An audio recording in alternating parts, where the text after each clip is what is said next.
If there's a word we hear all too often in the context of watches these days, it's investment. A ballooning market, product scarcity, and a boatload of hype has made watches that used to be readily available and affordable out of reach for the vast majority of us.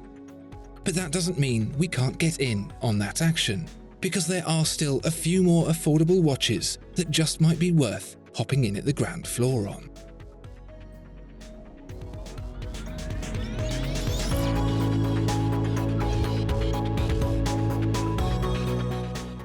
So we can keep on making great watch videos, I'd really appreciate it if you subscribed to the channel. If you already are, it really does help. Thank you. What better partnership could there be than between flamboyant Italian luxury car manufacturer Ferrari and flamboyant Italian luxury watch manufacturer Panerai? Well, apparently quite a few, because in 2005, when Panerai and Ferrari signed a deal to collaborate on a series of watches, no one cared. Around 30 different watches were created, from your basic time and date Granturismo automatic, all the way up to the hallowed perpetual calendar, and plenty in between.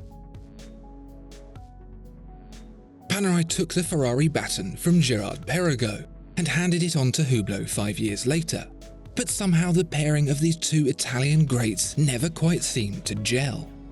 This Granturismo chronograph was one of those watches left sad and unadopted in a jeweler's window, unloved and unappreciated for over a decade.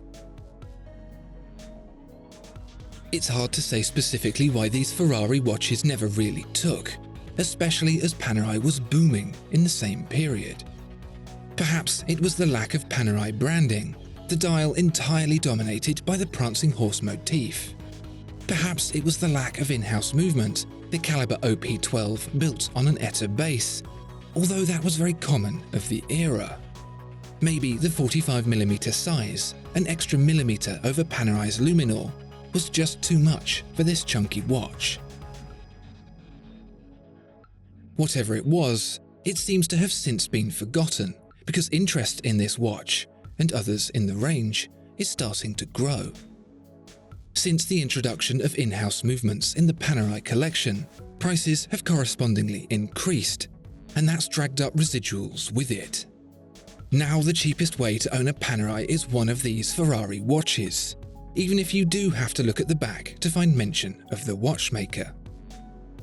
It's a well-kept secret laden with little details that make the watch in itself one well worth having. The hobnail dial is a carryover from other Panerai watches and a firm collector favourite, and the screw-down crown with self-levelling mechanism is a trick that so many other watches shouldn't really be without.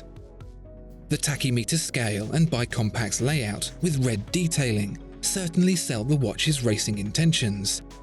That and the big red Ferrari badge emblazoned on pretty much every surface. Right now, a Panerai Luminor with an Etta-based chronograph movement will be asking somewhere in the mid £4,000 mark. The Panerai Ferrari Granturismo chronograph? More like £3,000. That's a bargain that's not going to stay a bargain for too much longer. Imagine being one of those guys who bought a Rolex Daytona back in the day for peanuts. Sitting on a gold mine all these years, only to find out that the old Rolex they'd forgotten about is now worth more than their house. It happens, but it won't be happening to you or me, that's for sure. How's this for a consolation prize then? A vintage Rolex chronograph that's on the up, that can still be purchased for over £2,000 less than a new Submariner. And better yet, it's a watch you can actually go and buy. You don't need to be on a list. You don't need to purchase any unsellable stock in order to receive consideration. You can simply hand over the cash and it's yours. Sounds too good to be true. I assure you, it's not. Well, it's pretty much true, as long as by Rolex you realise I mean Tudor, by vintage I mean 25-ish years old, and by chronograph I mean a workhorse movement from supplier Etta. For those not familiar, Tudor is a Rolex-owned and founded sub-brand that offers most of what you get from a Rolex, but at a more affordable price. Despite a lull in the late 90s, early thousands, Tudor is now hot property once again, and this Prince Oysterdate chronograph is prime investment material. It may not be from the 1960s, but a quarter century is no spring chicken. There's tritium lume, a free-turning 12-hour bezel, and skinny print on the date wheel, all calling cards of a watch on the right side of the millennial divide to be called vintage, or at least pre-vintage.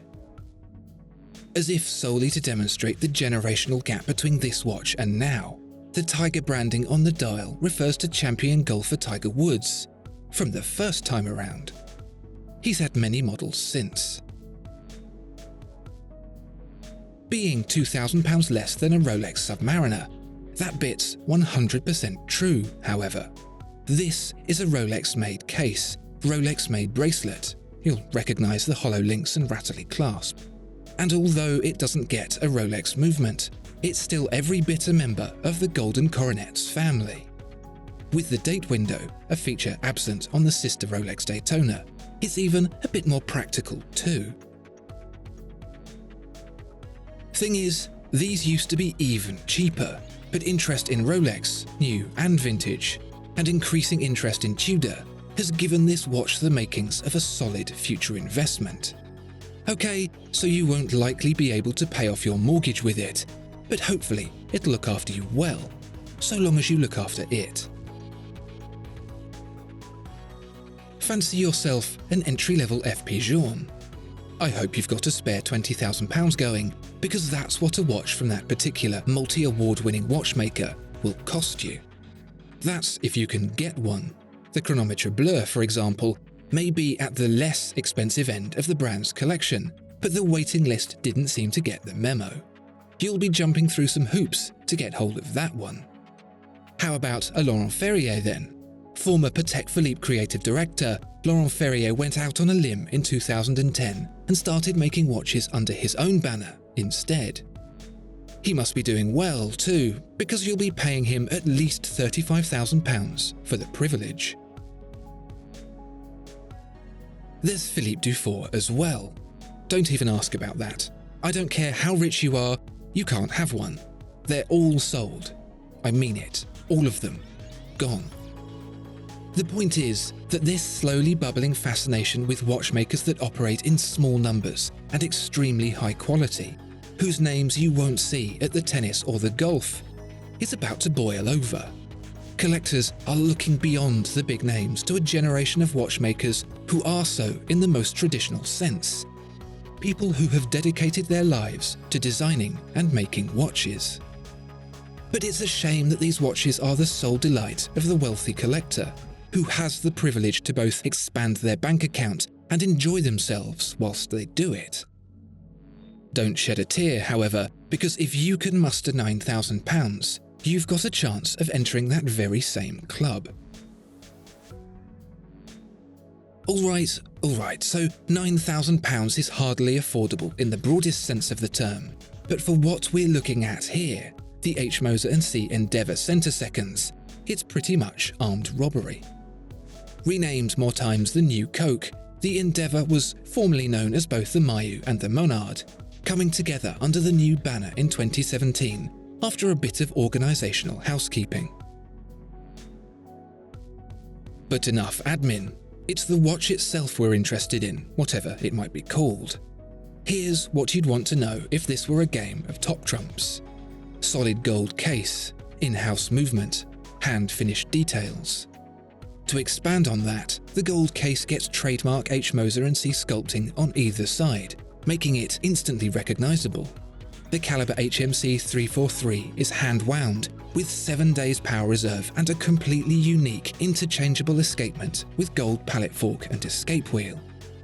And the finishing is quite simply out of this world. Huge screwed chatons rein in the torque of the twin mainsprings, separated by bridges whose beveling is polished to a mirror shine, and whose surfaces are striped in a pattern unique to H. Moser Cie, all sitting atop a compendium of cogs and wheels that glisten when caught by the light. From the blued power reserve hand to the hacking screwed balance, it's a level of watchmaking that shouldn't be anywhere near a 4-digit price, especially not from a small outfit like Moser Cie. This is an underappreciated watch. The fact that one can be purchased for £9,000 is a testament to that. But with watchmakers like F.P. Journe and Laurent Ferrier fast becoming just as unattainable as the Rolexes and Patek Philippe's collectors transitioned from, it won't be long before Moser Cie follows. And if it doesn't, then at least you've got yourself one fantastic watch to commiserate yourself with. It's a tricky game speculating what might be worth a whole lot more in the future. Of course it is. That's why not everyone does it, and why many people who do fail. But these 3 watches, whilst they may not be a sure thing, all have a whiff of the familiar about them, a flavour tasted before in the watches that are now the residents of more safes than wrists. You have to be sensible, and buying anything in the hope that it will make you money is always a risk. But at least with these 3 affordable investment watches, you can have a bit of fun along the way. Which watch do you think will be a future investment? Let us know in the comments below. Discover more exceptional watches at Watchfinder. Thank you so much for watching this video. If you enjoyed it, please do consider giving it a like and subscribing to the channel. If there are any watches you'd like to see featured, please let us know in the comments below.